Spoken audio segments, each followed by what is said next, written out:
예, 죄송합니다. 이게 정품이 아니라서 10분씩 끊기네요. 또 우리가 그 지리 같은 경우에는 인간 생활 내에 공간적인 그런 어떤 양상, 인간과 자연의 관계라든지 또 인간이 인위적으로 만든 도시나 촌락 같은 공간, 어, 뭐 이런 것들에 대해서 폭넓게 다룹니다. 또 인간의 경제활동, 산업, 어, 그 산업 중에서도 농업, 공업 이런 것들에 대해서 폭넓게 다루고 또 윤리, 도덕 윤리 과목에서는 인간의 어떤 내적인 신성이라든지 또 인간이 세상, 자신, 또 초월적 존재 이런 것들을 보는 관점, 사상 이런 것들을 아주 깊게 폭넓게 다루죠. 그럼 사회적 관점에서 무엇을 다루느냐? 그 외의 것들을 다루는 거죠. 그 외의 것들이라는 것은 이런 것입니다. 아까 말씀드렸던 것처럼 인간은 사회적 환경에 둘러싸여 삽니다. 다시 말해서 다른 사람들에 둘러싸여 항상 살아갑니다. 인간이 사회적 동물이라는 말은 너무나 유명한 말이라서 여러분들도 한 번쯤은 들어보셨을 테죠. 그래서 어, 항상 다른 사람들을 만나게 되고 가장 가까운 사회 환경으로는 가족이 있죠. 가족도 사회 분야에서 관심을 가지는 그런 사회 주체고 또 그 외에도 다양한 사회적 관계를 맺으면서 사회적 관계에 영향을 받으면서 살아갑니다. 또 그런 사회적 관계가 더욱 고착화돼서 개인이나 집단이 쉽게 바꿔낼 수 없는 하나의 구조가 됩니다. 아주 단단하게 굳혀져서 구조가 됩니다. 그런 구조, 사회 구조를 연구하는 사회 구조 또는 사회 제도 이런 것들을 에 관심을 많이 가집니다. 인간의 사회적 행위에 대해서 관심을 가지고 또 그런 것에 변화를 가하려는 운동이라든지 또 정책이라든지 이런 것에도 두루 관심을 가집니다. 어, 그런 것들이 전반적으로 사회적 관점에서 사회를 바라볼 때 관심을 가지는 내용이라고 보시면 되겠고 여러분들이 사회 문화, 정치와 법, 경제 이렇게 세 과목을 만약에 선택을 하시는 분들이면 이런 관점으로 계속 사회를 우리가 바라보도록 노력을 하게 된다는 점을 알아두셨으면 좋겠습니다. 어, 그래서 우선 차례를 좀 보시면 이게 오리엔테이션이기 때문에 컨텐츠를 한번 보시겠습니다. 아까 제가 말씀드렸던 것처럼 사회문화 과목은 2015년 개정 과목이죠. 그 이전에도 사회문화 과목은 쭉 있었는데 이거는 이제 2015년에 개정된 사회문화 과목입니다. 그래서 크게 5개 단원으로 나눠져 있습니다. 아까 제가 말씀드렸던 것처럼 첫 단원에서는 우선 사회문화 현상의 고유한 특성, 여기 보시면 사회문화 현상의 이해라고 나와 있고, 그 다음에 두 번째는 그러한 사회문화 현상을 어떻게 연구할 것인가의 방법, 그 다음에 마지막으로 사회문화 현상을 탐구하는 종합적인 절차, 또 태도, 어떤 태도를 연구하여야 하는가, 또 지켜야 할 윤리, 그것에 대해서 이제 종합적으로 배우게 됩니다. 주로 일단은 방법론적인 부분들을 배우게 된다는 것이죠. 그 다음에 두 번째 단원에서는 개인과 사회 구조, 아까 말씀드렸던 것처럼 인간의 사회적 행위에 대해서 배우게 됩니다. 그래서 가장 기본적으로 개인과 사회는 어떤 상호작용을 하는가 해서 개인과 사회 관계를 배우게 됩니다. 그래서 어떤 상호작용을 하게 되고 그것을 어떻게 바라보는가 관점에 대해서 배우게 됩니다. 그 다음에 인간은 사회를 벗어나서는 살아갈 수 없는 동물이라고 했는데 그 말을 가장 잘 드러내 보이는 현상이 사회화라는 것입니다. 인간은 사회화되어 갑니다. 일생 동안 죽을 때까지 태어나서 죽을 때까지 태어나는 순간부터 사회화는 시작되고 죽을 때까지 사회화는 계속됩니다. 그래서 그런 사회화 현상에 대해서 우리가 종합적으로 한번 이해를 해보도록 하겠습니다. 또 그러한 인간에게 영향을 끼치는 대표적인 사회적 환경으로 사회 집단, 그 다음에 사회 조직이라는 것이 있습니다. 그래서 이 사회 집단과 사회 조직은 무엇인가 이것에 대해서 조금 배워보도록 하겠고요. 마지막으로 그러한 사회 구조에서 일탈을 하는 일탈 행동을 하는 그런 사람들이 있습니다. 굉장히 특이한 경우죠.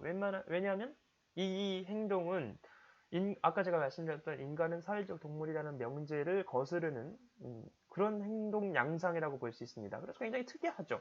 그러니까 과학에서 관심을 가지는 거죠. 이 사회 과학을 우리가 지금 공부를 하고 있는데 그래서 마지막 단원에서는 일탈 행동이라는 것에 대해서 우리가 한번 다뤄보게 됩니다. 그렇게 하면 이제 두 번째 단원, 개인과 사회 관계에 대한 단원이 모두 끝나게 됩니다. 세 번째 단원에서는 문화, 아까 말씀드렸던 것처럼 문화에 대해서 다룹니다.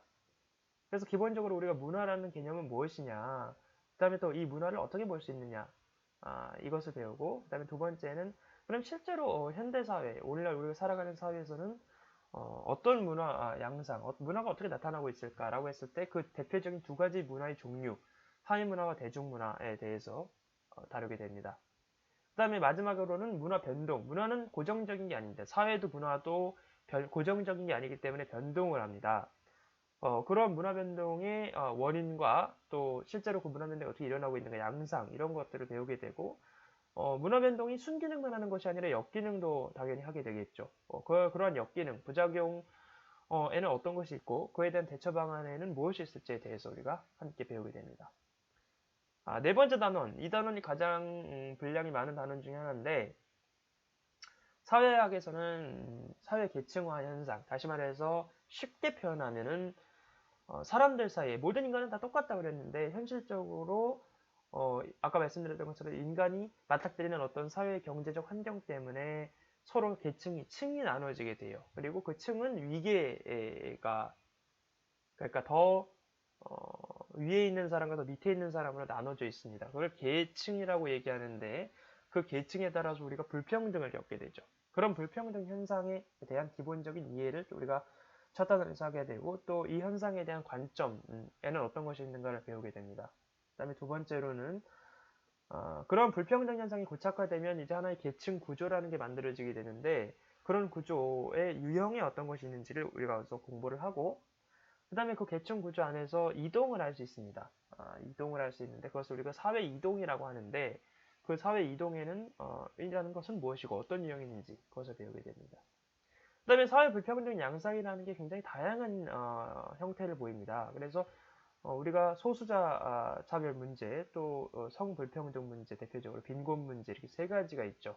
앞에 두 가지는 사회 문화적 불평등에 대한 부분이고 세 번째는 사실 이제 경제적 불평등 영역에 조금 해당이 되는 부분인데 이런 현대 사회에 실제 어떻게 불평등 양상이 나타나고 있는지를 우리가 한번 이해를 해보겠습니다. 그에 대한 대응 방안으로서 등장하는 게 사회복지 개념이고 그거를 실제적으로 실현하기 위한 것이 바로 이제 복지 시스템, 복지 제도입니다. 그래서 이런 복지 제도에는 어떤 것이 있는가? 기본적인 복지 제도의 스트럭처를 배우게 되고 그 다음에 복지 제도가 뭐 만능은 아니죠.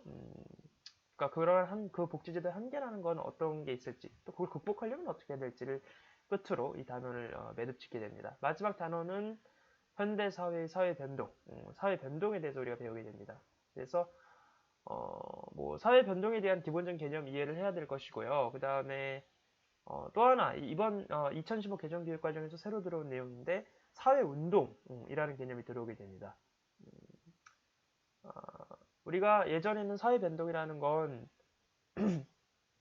아까 말씀드렸던 것처럼 인간의 행동을 사회적 행위를 함에 있어서 외부적 변동이 아까 말씀드렸던 것처럼 타인과의 관계라든지 사회적 구조라든지 이런 거라고 그랬는데 사회 변동은 역시 하나의 그런 변수가 되겠죠. 사회 구조가 변동하게 되는 그런 게 되는 건데 그런데 인간이 수동적으로 다시 말해서 사회 변동이라는 게 꼭 우리한테 닥쳐오기만 하는 것이냐 그렇지는 않습니다. 현대 사회에서는 사회 운동, 즉 우리가 직접 어떤 2016년 말에 했던 것처럼 촛불 시위라든지 이런 것들을 하면서 적극적으로 사회 변동을 우리가 선도해 나갈 수 있죠. 예전에는 그렇지 못했는데 민주사회가 되면서 그런 것들이 좀 더 용이해졌습니다. 시민 개개인이 사회 변동을 좀 이끌어 나갈 수 있는 하나의 요인이 될 수 있는 그런 환경이 됐습니다. 그래서 그런 맥락에서 사회운동이라는 그 개념이 들어온 것이고요. 그래서 그거에 대해서 좀 구체적인 내용은 이 단원에 가서 우리가 같이 얘기를 해보도록 하겠습니다. 그 다음에 이제 세계화 정보화라는 것은 워낙 유명한 현상인데 사회 변동의 예가 되겠죠. 현대 사회에서 우리가 볼 수 있는 사회 변동의 예가 되겠습니다. 그래서 그거에 대해서 구체적으로 살펴보겠습니다. 그리고 또 저출산 고령화 다문화적 변화도 마찬가지입니다. 그리고 마지막